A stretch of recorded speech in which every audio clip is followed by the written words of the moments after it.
We play for bravery. We play for big hearts in tiny bodies.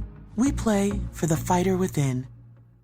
We play for life reclaimed, disease in remission, stories rewritten. We're Children's Hospital of Richmond at VCU, and we nurture the champion in every child. We fight the forces that threaten them, and we play to win. Learn how at chrichmond.org. B-sides, rare finds, secret shows. Whether it's a must-see concert or a must-have coin, curious types crave interesting experiences. Bittrex is a cryptocurrency exchange empowering traders to feed their curiosity. With hundreds of trading pairs, Bittrex offers a platform for next big thing discoverers to create the crypto experiences they've been looking for. Trade beyond the trend at BITTREX.com. It's your move. Hi there, I am Adam Kirbas, and this is my novel, Life Choices. Well, arrogance is dangerous. Dangerous in that sense that it does not make you see what is around you. You have a high opinion of you. You think yourself beyond all others. That you would be something special, something that is unmatched, unrivaled. The point is, if you have a special skill, if you have anything extraordinary, then arrogance is in a way or another acceptable. If you have wit, if you have special abilities for music, for whatever you have, then you can be rightly arrogant because you prove every time that you have this certain skill. This is extraordinary, and with special abilities, well, come special mindsets. I mean, if you have never met your match, you will assume or think that you are above all others. If you live in a society which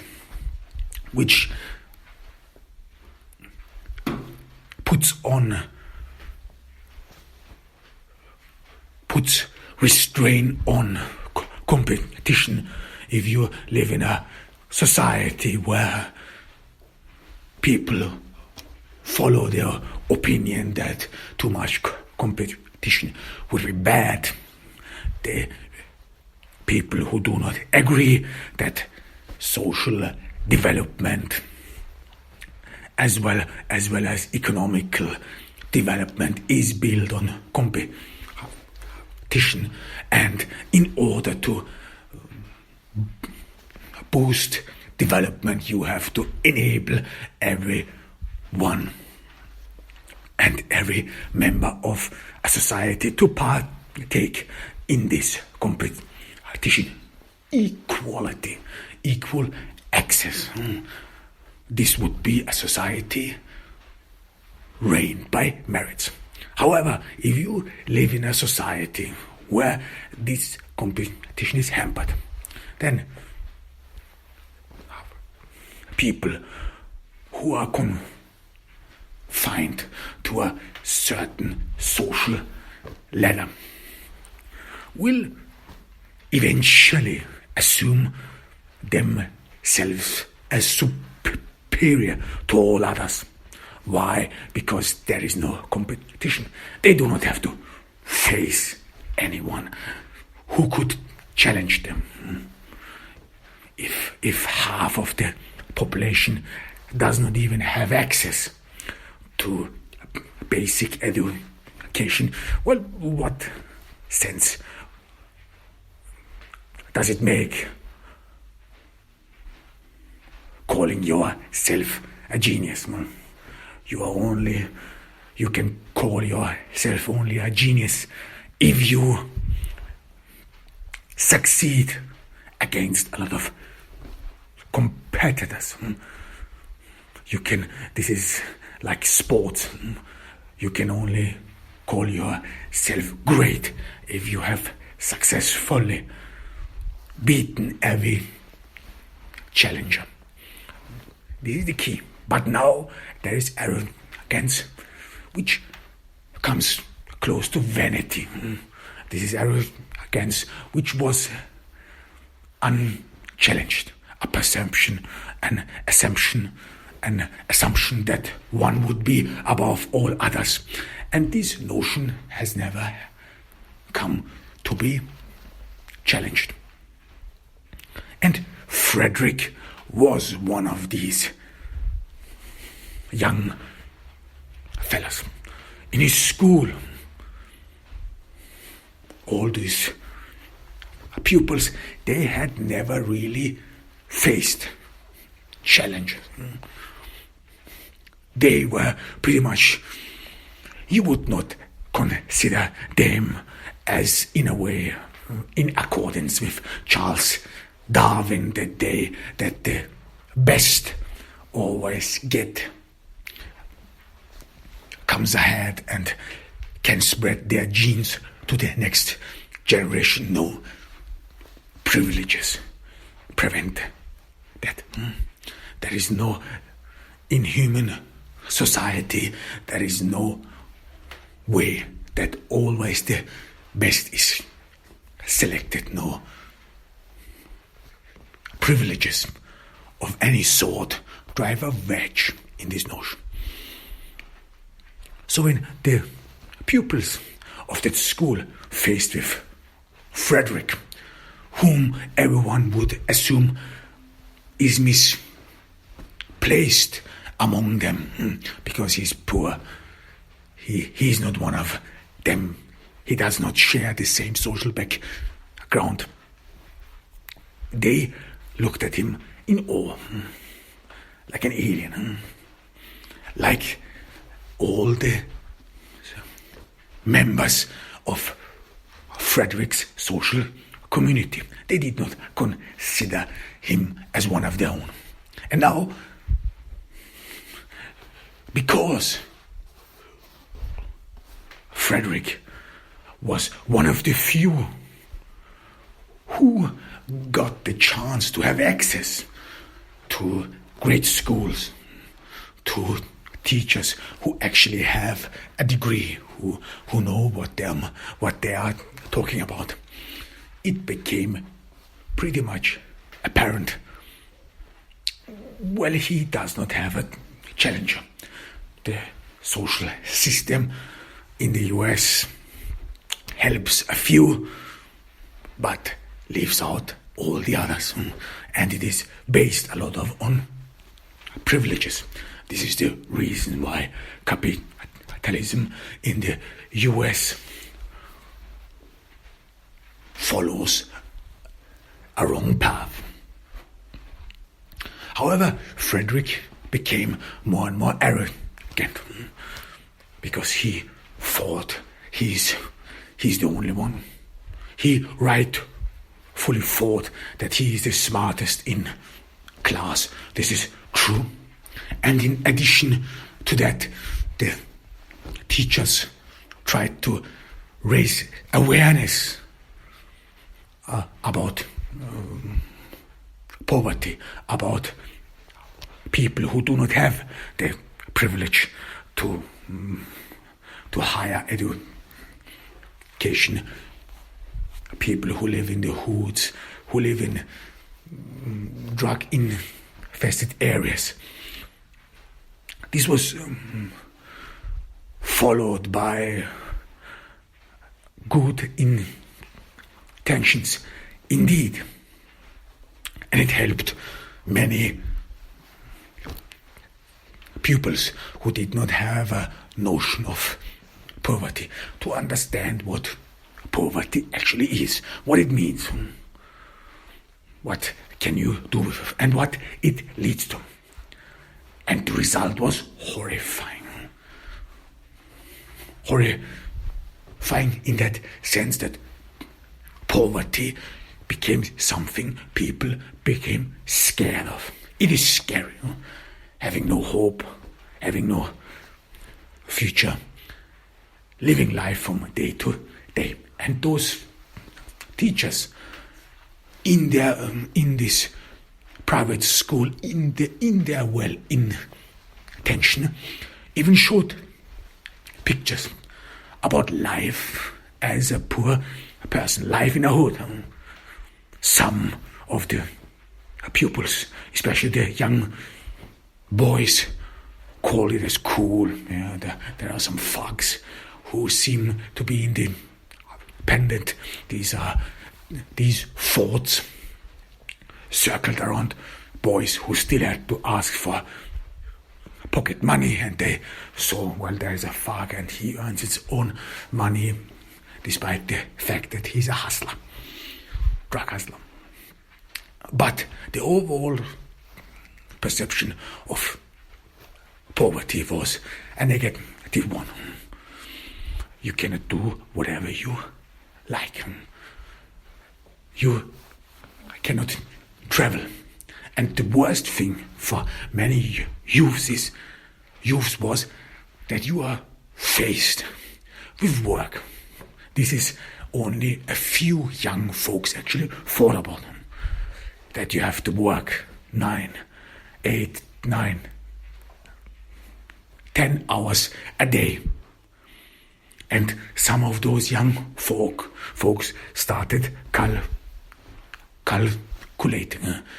A day has 24 hours, and if I sleep 8, then work 10, this makes 18, then I have only 6 hours left. And this is what young folks thought as the worst thing in poverty, not having time. They did not think that poor people have lesser possibilities and opportunities. Because what do young folks know? They are still in school. They have not really faced hard life. They have not applied for a job. They have never been rejected. Well, they assumed poverty as a plight which robs you of spending your time freely. And for many girls, poverty became a symbol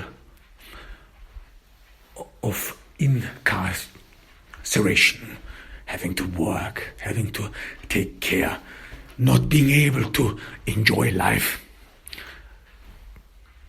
to be chained on life circumstances. This became pretty much hideous. Despite the well-intention that the teachers tried to raise awareness of poverty, and that his and their pupils should feel compassion for poor people, yet those young folks started to reject poverty. And in a way they tried to justify why they are not poor. Because, if you are faced with inequality, and if you are there on the other end, if you are the receivers of privileges, if you know that you are well off, well, no one will let him or herself to be accused of robbing others of their opportunities. They will not admit, my father who is a dentist, my mother who works at an art gallery, actually robbed this job from another applicant who would have been better suited if he or she wouldn't have been poor. No one will give in to that notion. No one can, because this would mean that your life would be based on a lie. No matter what it is, everyone assumes that he or she deserves to be where he or she is. So these young folks, when confronted with poverty, did not talk about privileges. No, there may be some others who have privileges. Those super wealthy, for sure. They have monies a lot. They live in huge villas. They have huge yachts. What do we have? No, we are just middle class. We are just upper middle class. My parents worked their ass off. We did not get any charity. We do not live off charity, and we do not leave anything to chance. No, we work for our life. We have worked for our success. And in return, these argumentations have always two sides. The other side of the coin in return, well, young folks started to think about poor people and the poverty of self-inflicted. It might seem that way, and partially it is true indeed. If you hear a lot of drug abuse, if you hear a lot of people who are addicted to any sorts of drugs, if you hear about parents selling off their children to get a shot, then it might occur to you what it is self-inflicted. These are weak people. These are people who do not care about their own lives and about their future. These are people who have given up. And this is the reason why they are there where they are and why we are there where we are. So you have to justify your own social footing and as well as those others. Why there is a gap between them and you. And Frederick was in the center of all attention. Those young folks from the middle class looked at him in one hand with compassion, with understanding. Yeah, well, he made it. He could break out of his social impediment. He could break the social chain. But on the other hand, no girl really wanted to get out with him. You never know. You could get pregnant. He could knock up you. He could knock you up. Then you could be one of those women who have to sell their children. Women who are depressed, who do not see any use and sense in life. Or just from one day to another, abandon their children, leave them to their own fate. It was hideous. And these with images of the hoods about poor life standards, of poor hygiene, about few to no opportunities, to be stuck in one place, and the worst of all, to having to work 10 to 12 hours a day or even more just to make ends meet. This is not how young folks imagine life. This is not how those girls in Frederick's class imagined their future. And when they looked at Frederick, they looked at him like he would be a poor puppy, yes. And they would occasionally feed him, help him.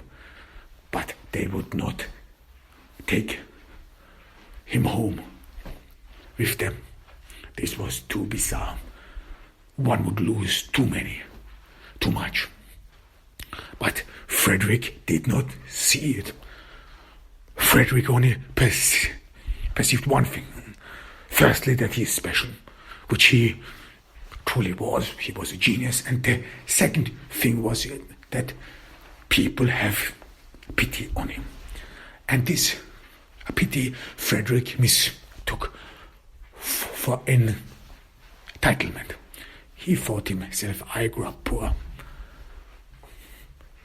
I had no one because because there was no close connection to his mother. And since everyone is talking about a close parental love, it is in all the media, it is in all the movies, fathers and daughters, mothers and sons, they have some special connection. And Frederick, in a way, was left out of it. His mother had to work. He, again, does not know what really working is. Frederick has not a real notion having to work in a fast food diner 10, 12 hours. Having to be on your feet 10, 12 hours, getting meager tips, and still struggling to make ends meet. Frederick was like his classmate, despite the fact that his classmates thought of Frederick that he wouldn't know the harsh reality of life. But this was not the case. Frederick, throughout his youth, pretty much was confined in a room. He would scarcely go out. He would look at the hood from his window, and the same perspective his classmates had. So he thought himself as entitled because he thought that he's actually one of them. He thought, because I'm one of them, I should be at least compensated as such. Life betrayed me. Life took something away from me, and now they have to pay me back. Life owes me something. And this was a gross insult. So in this notion, Frederick conducted himself. He doesn't need to do anything. He's a genius. He thought himself as a genius. He was starting to get interested in the opposite sex. But somehow it really did not work out well. Women, the girls had compassion for him, but would keep their distance. And Frederick got a little bit annoyed. He thought about the female teachers who had so much compassion for him, so much love.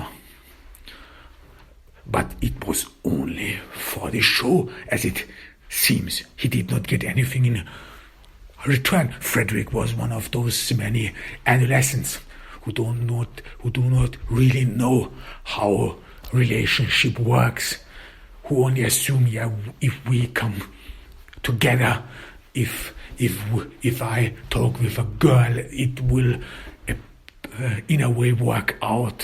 One of us will mention something, then things will lead to another. Well, they don't know how to talk to girls. They don't know how things can work out.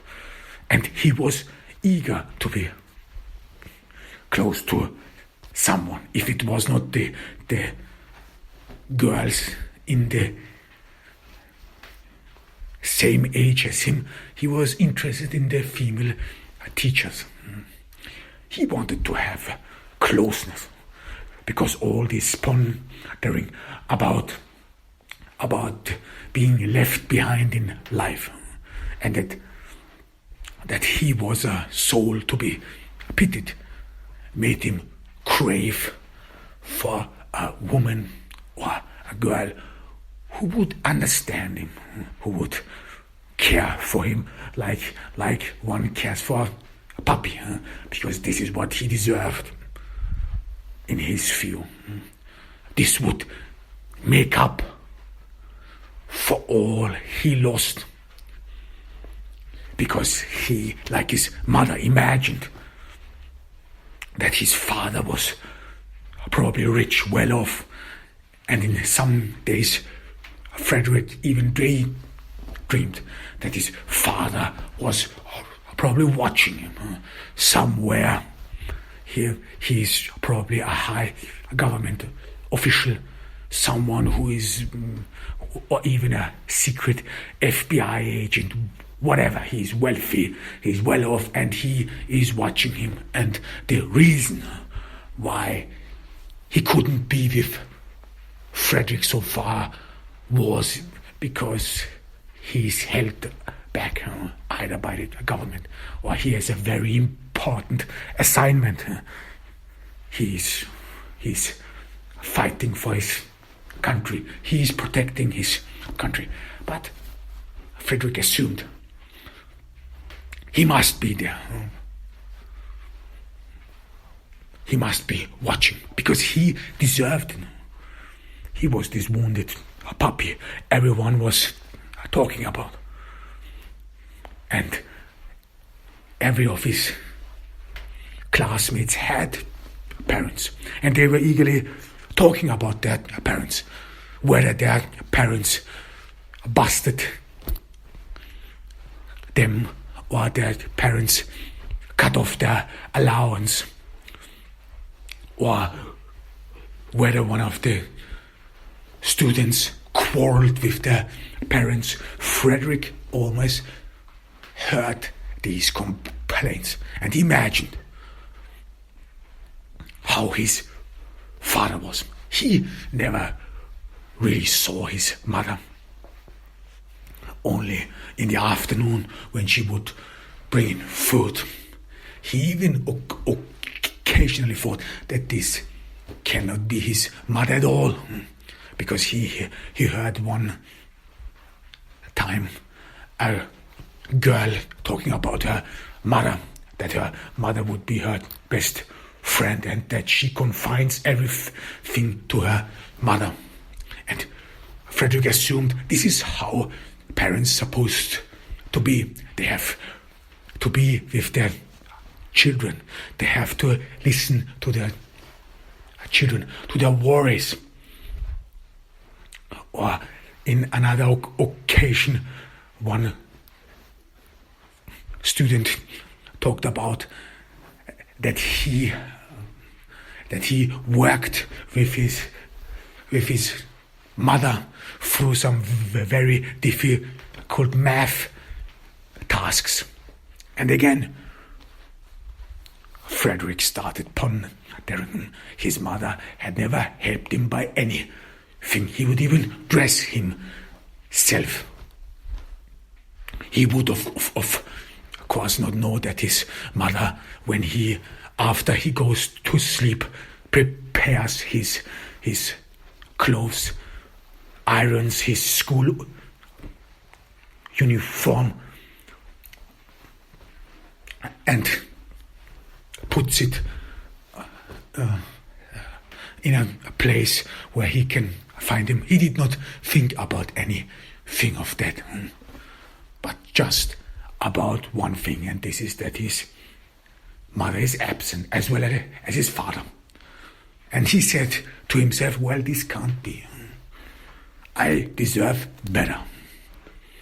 Look at the way how people are treating me. Not only how they are treating me, but I'm smart, I'm a genius, and I deserve something.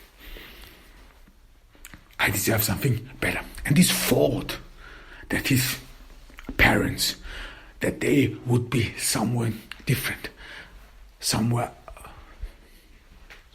close but invisible, this kept haunting him. He said to himself, no matter what I do, I am in a way protected, because he knew he was once invited to a birthday party of one of his classmates, and he saw their wealth, he saw everything they had, their home in a beautiful suburban area. It took Frederick from his home 3 hours by bus to get there. He perceived this suburban home as a different world from which he is part of. He saw this beautiful home. He saw the swimming pool. He saw the lawn. He saw all these homes. Children's who are joyous, who are running around outside. There are no fences. There are no people running around with guns, no hustlers, no thugs. Beautiful, clean streets, no stench. And for Frederick, it was like heaven. And he knew that his life, his hopes, would not have any future at all. He saw the contrast. You don't have to be smart to understand it. That this is a different world. That you live in a different universe. And this conclusion makes one scary. Envious, yes. You are envious. You still think that you deserve the same, and Frederick thought about it. He was sure that his parents, his true parents, would live somewhere in the neighborhood. And it was something odd about this invitation. It came out of nothing. Actually, the real reason why he was invited was that the teacher who had raised so much awareness about poor people convinced one of the birthday student to invite Frederick to be friends with him, to be close to him. And this student reluctantly invited Frederick. But for Frederick, it was more. He thought of it as a will of his true, real parents. That his parents must be living somewhere near. And they wanted to see him. They wanted to eye him. They wanted to have a look. And he imagined and he tried to justify why his parents don't want to be around him, why his parents abandoned him, why he does not have the same access to certain luxury, to the life his classmates have. And it is understandable that no child will come to the conclusion that the reason why his parents abandoned him is because he is not a lovable child, because he is not someone they deemed worth caring for. And if someone does, this is indeed very concerning. And Frederick did actually made up a reason why his parents went with him. His father, this very important government official, this undercover agent, he had to be somewhere else. And he could not be with his son. Because all the villains, all these evil people who want to do society harm, they would immediately notice his family. They would immediately find out about Frederick and then hurt him or do with him whatever they want. Because Frederick knew some comics. He had watched all these Marvel comics, all these Batman and Spider-Man. He had some sort of a notion of evil villains who want to hurt the hero. And in Frederick's daydreams, his father was always the hero. Like in Batman, Thomas Wayne was the hero of Bruce Wayne. For Frederick, it was his unknown father. And during this birthday party of this classmate, he thought a great deal about his father, his parents. And this made him scary. Scary in that sense. What if his father, what if his true parents will actually never reveal themselves to him? What if he will never ever happen to meet them? What if he has to live in the hoods where he, in the one room apartment in this filthy building for the end of his life? And this made him scary. And the more he grew scary, the more the illusion that he would deserve better. And because he's special, his true parents have to be special as well, grew ever more. It became more and more vivid. And the notion that he is being robbed of a key experience in his life, that he does not deserve to go every day back to the hoods.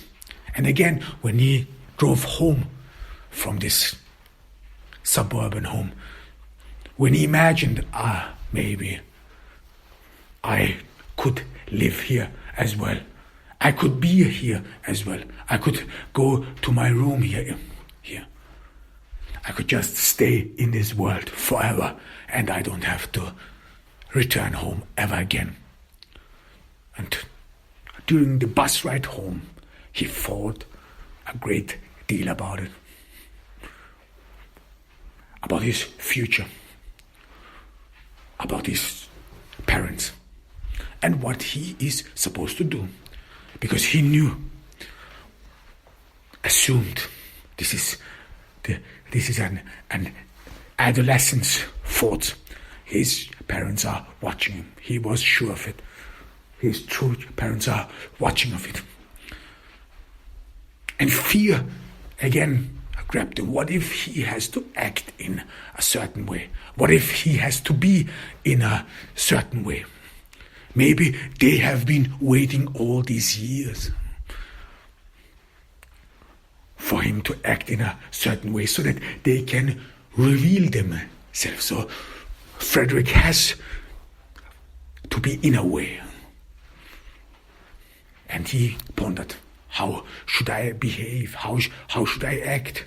What do they want from me? My true parents, they must be around me. They can't be willing that I go every day back to the hoods, and this is dangerous. Frederick thought about the thugs who occasionally asked him what he wants, because they thought he wanted to buy drugs. He thought about the people in the hoods who were running around with guns. He thought about the mornings of some women downstairs who work as prostitutes. And he said to himself, yeah, well, my parents can't be wanting me to go there and live there. They can't. Maybe they don't know. Maybe they don't know how harsh life in the hoods is, how dangerous this is. That their boy, their beloved boy, for whom they care so much and from whom they want to prevent harm, that he's in danger. Maybe they don't know. Frederick was troubled. And in his trouble, hate grew. Hate towards others. Hate against those villains who prevent his parents to be with him. And who are they? Who are these villains? Who wants to bring down the government? For Frederick, criminals had one certain appearance, and he hated them. He hated the guts of them, because they are the reason his life was miserable.